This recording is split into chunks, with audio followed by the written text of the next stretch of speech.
Terakhir ketika masa sidang 4 kemarin yang selalu kita suarakan di DPR adalah bagaimana nantinya program PEN ini bisa benar-benar tepat sasaran terhadap masyarakat yang memang membutuhkan gitu. Karena kan seperti yang sudah didiskusikan juga waktu Pak Jokowi sidang kabinet dengan para menterinya adalah bagaimana birokrasi akhirnya menjadi hambatan terbesar dari penyerapan anggaran. Jadi sebesar apapun anggaran untuk program PEN ini, ketika kementerian dan lembaganya tidak siap untuk menyerap anggarannya dan akhirnya bisa tertransmisikan ke masyarakat, manfaatnya tidak bisa dirasakan oleh semua orang. Padahal kan di pandemi COVID-19 ini semua orang menjadi korban. Bahkan UMKM yang selama ini menjadi ujung tombak kita ketika krisis dari tahun 2008 sampai dengan sekarang, mereka yang kali ini jadi makin terpuruk lah bisnisnya gitu, karena secara produksi juga mereka terhambat karena PSBB, pendapatan juga jauh berkurang.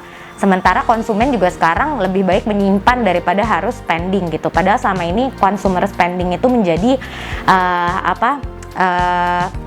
porsi paling besar dalam GDP kita gitu. Bagaimana kita bisa terus menggerakkan ekonomi. Makanya di Komisi 11 kita terus fokus dengan bagaimana semua anggaran ini nanti bisa terserap di kementerian lembaganya masing-masing, tapi tentu dengan akuntabilitas dan juga transparansi. Karena kan ketakutan lain adalah bagaimana nanti dana ini tidak diselewengkan oleh pihak-pihak yang tidak bertanggung jawab gitu, apalagi ini di saat pandemi.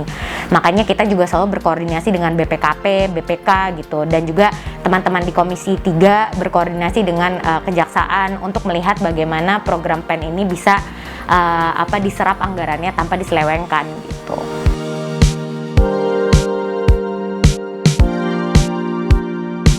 Kalau menurut saya pribadi sih lebih baik kita memakai komponen government spending, yaitu belanja pemerintah dengan mengikut sertakan UMKM di Indonesia untuk menjadi provider ataupun vendor dari pengadaan alat dan belanja pemerintah ini. Karena kan bagaimanapun pemerintah juga menjadi salah satu komponen kunci dalam PDB kita. Jadi bagaimana kita bisa memastikan bahwa mereka ketika berproduksi UMKM ini ada yang menyerap produk-produknya, yaitu pemerintah.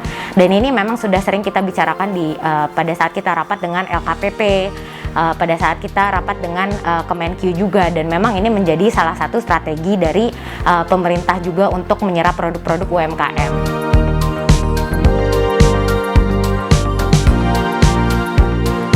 Kalau berjalan sih mungkin sudah, tapi kan tentu ada proses-proses yang harus dilalui gitu. Jadi kita juga setiap rapat itu selalu menanyakan terhadap pemerintah bagaimana progres, misalnya belanja pemerintah sampai dengan hari ini, UMKM yang sudah diserap berapa gitu. Karena terakhir kita rapat dengan LKPP, potensi belanja pemerintah di UMKM itu mencapai 380 triliun, dan tentu itu angka yang sangat besar untuk dapat menghidupi banyak pekerja di sektor UMKM, dan UMKM sendiri kan 60% dari PDB kita gitu selama ini kontribusinya.